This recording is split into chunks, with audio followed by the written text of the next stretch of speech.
ഗോപികൃഷ്ണൻ, നമ്മളിപ്പോൾ നിൽക്കുന്ന ഈ കടയിലായിരുന്നു ഇന്ന് ഉദ്ഘാടന പരിപാടികൾ സംഘടിപ്പിച്ചിരുന്നത്. കടയുടെ ഉദ്ഘാടനവുമായി ബന്ധപ്പെട്ടാണ് ഓഫർ നൽകിയിരുന്നത്.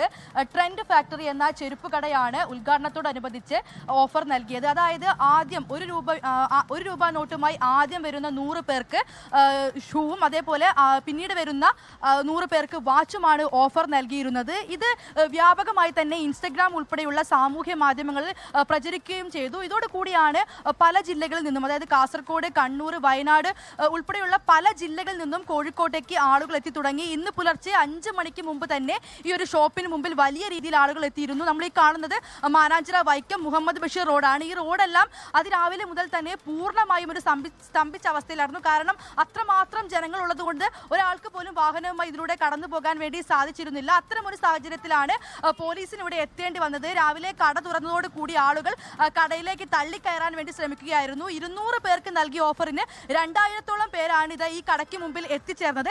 ശേഷം സ്ഥിതിഗതികൾ മോശമായതോടെ പോലീസ് ഇടപെടുകയും ലാത്തി വീശുകയുമായിരുന്നു. ലാത്തി വീശലിൽ ഒരുപാട് പേർക്ക് പരിക്കേറ്റിട്ടുണ്ട്. ഇവരെ ആശുപത്രിയിലേക്ക് മാറ്റിയിട്ടുണ്ട്. അതോടൊപ്പം തന്നെ ഇക്കാര്യം, ഇങ്ങനൊരു സംഭവം നടക്കുന്നു എന്നുള്ള കാര്യം പോലീസിനെ കട ഉടമകൾ അറിയിച്ചില്ല എന്നുള്ളതുമാണ്.